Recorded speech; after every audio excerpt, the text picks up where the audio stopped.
The Yamaha MT-10 is well known for having a terrible fuel range, to the point that it has earned itself the affectionate nickname of the MT-10. But how far will it actually go on a full tank if you ride it till you completely run out of fuel? Well, today I'm going to put that to the test. I've bought a 1 litre spare fuel flask and I'm going to ride my Gen 2 MT-10 SP until it completely runs out of fuel. And in this video I'll take you with me to show you how I get on, and I'll tell you how comfortable the bike is on a 7-hour trip. Now, in my normal riding I get about 110 to 120 miles before the fuel light comes on, so my best guess is that it'll do between 140 and 150 miles to empty. And so to make this a challenge, I've chosen a destination 147 miles away from my start point. I'm riding from a petrol station just outside of my home in Surrey, 40 miles west of London, to the highest road in Wales, the Gospel Pass. Now, the point of this test is not to see how far I can get, it's just to see how far the bike can go under usual riding conditions, so I just filled the tank up on its side stand as I usually would do, and roads and traffic permitting, I will be riding in the same way I usually do. So with the tank and fuel flask filled up, and with my sat-nav showing 148 miles to the Gospel Pass, I set off. Now, on a road trip like this, I just want to break the back of it, so I got my head down for the first 2 hours and got a good chunk of the journey out of the way. When I decided to do this trip, I expected it to be non-stop fun, but to be completely honest, the first half of the journey was really quite boring, and I suppose that's the actual reality of a long road trip. The roads didn't really suit the MT-10, so it was pretty slow going for most of the way, and the most excitement I got was watching a pigeon fly headfirst into a Range Rover, only to have a very lucky escape. Now, I chose this route because I wanted to ride how I usually ride the bike, and I didn't choose a fuel efficient route, so the plan was to stay off motorways because they're boring. Now, to get me there, Google Maps chose a mix of in-town, country lanes, A roads and B roads, and the total predicted journey time was 4 hours, which felt like an awful lot for less than 150 miles, and that gives an average speed of just 38 miles per hour. But I figured I would likely go faster than that because you can always beat a predicted sat-nav time on a motorbike. But while the first half of the trip wasn't exactly exhilarating, there was plenty of fun ahead of me, and at my first stop, it is fair to say I was feeling confident about making it to the Gospel Pass before running out of fuel. Right, we're just at the halfway mark now, so I've just stopped to grab a quick bite to eat and stretch my legs. Let's have a look at the sit rep. So far, we have done 72.5 miles, and that is showing as yet to pass the halfway tank, so we haven't used half a tank of fuel yet, and we are showing as 77 miles to go with about 2 hours left. So that means that I've used less than half a tank of fuel to do half the journey. So in theory, if the fuel gauge is right, then we're on for a win, and I'm going to make it there just about before I run out of fuel. I'm not completely convinced that the fuel gauge is right. It's just a rough guide, but so far I'm feeling all right.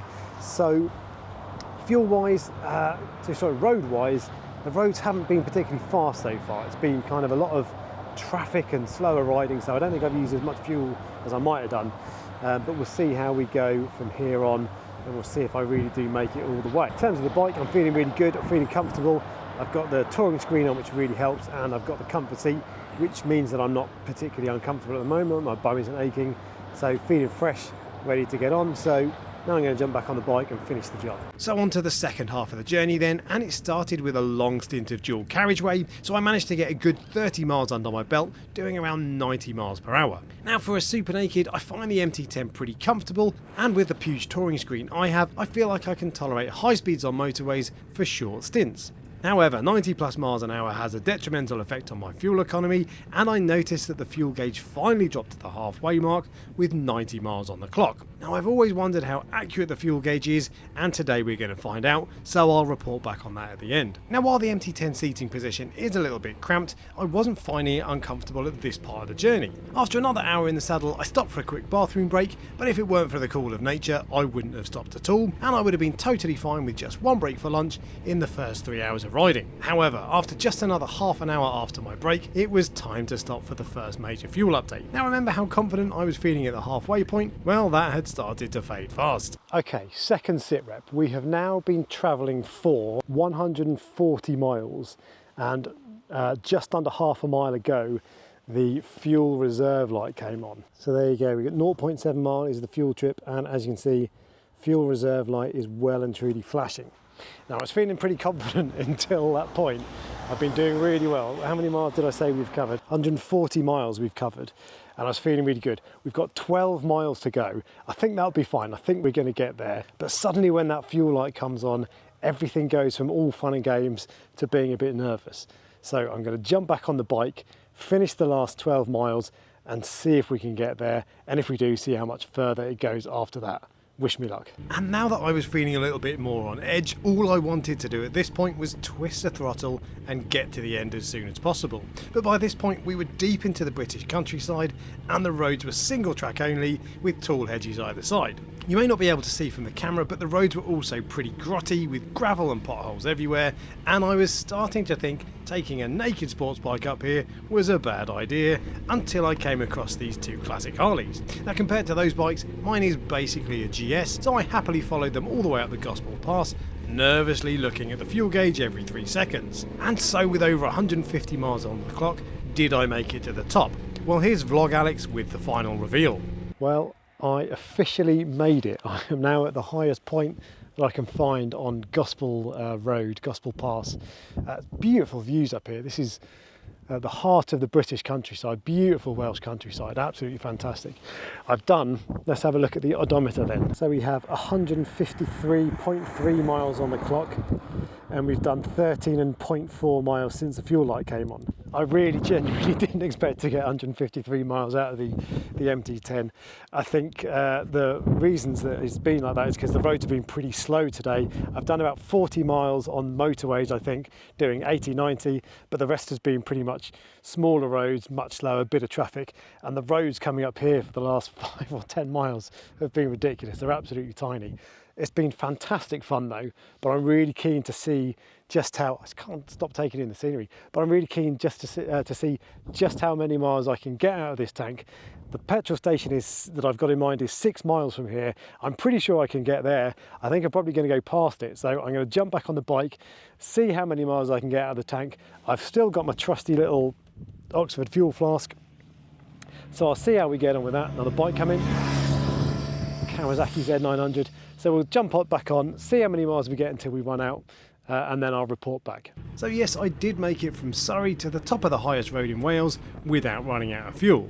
Now given how slowly I'd been riding, that shouldn't have been a surprise to me, and I actually had no need to be nervous given that I had a fuel flask with me, but there was something about the whole situation that made me feel a little tinge of nerves and excitement. And actually I think that played a big part in what made this journey so much fun for me, the element of the unknown.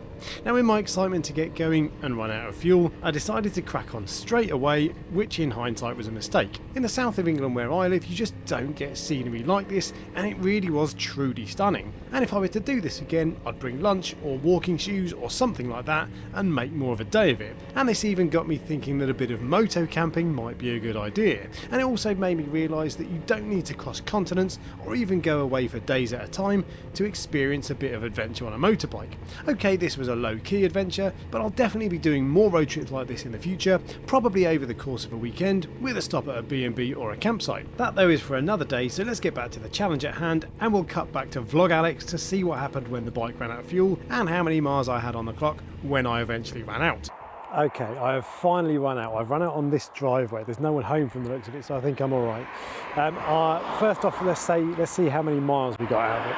So the headline number then is 176.8 miles, 177 miles from a full tank of fuel, and crucially 36.9 miles after the fuel light came on. Now let me just tell you firstly what happened when I ran out of fuel. So it was probably, I started to notice it maybe half a mile back.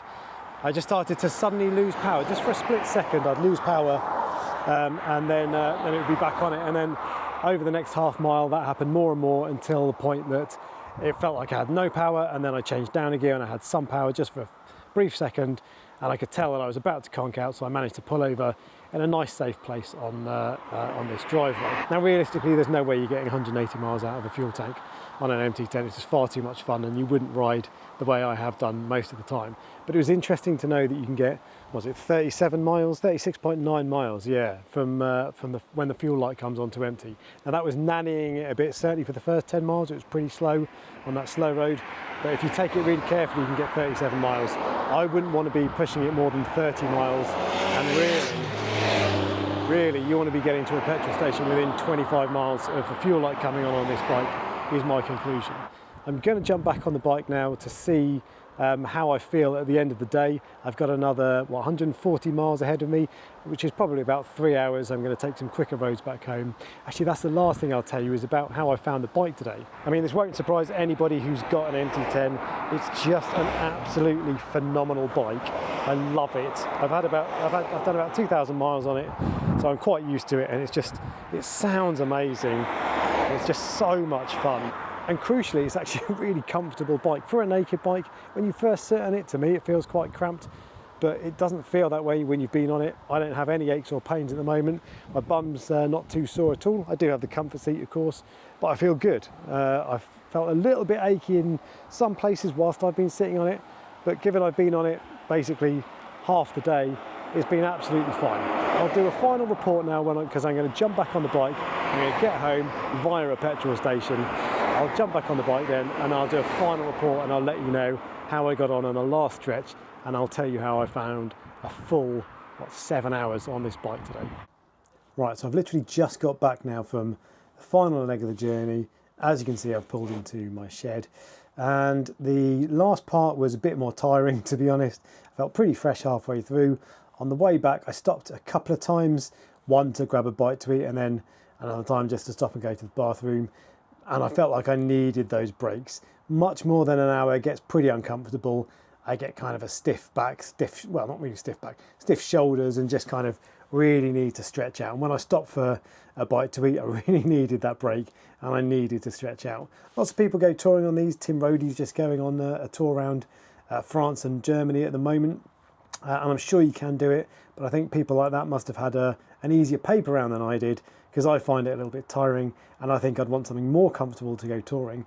But for today, it was totally fine with lots of stops, and actually comfort-wise, I found it okay. The comfort seat it's okay. It's less uncomfortable than the stock seat, but it's not especially comfortable, but it's fine. It was all right for, again, an hour and a half. It wasn't too bad, and I can live with that. The windscreen really helped as well. That's a huge touring windscreen. That was great. Just takes the wind off your chest, so it stops you feeling like you're hanging on for dear life. The key thing I learned as well from that was that the halfway fuel gauge is actually accurate. So when that says you've got half a tank left, it's right. It's not joking.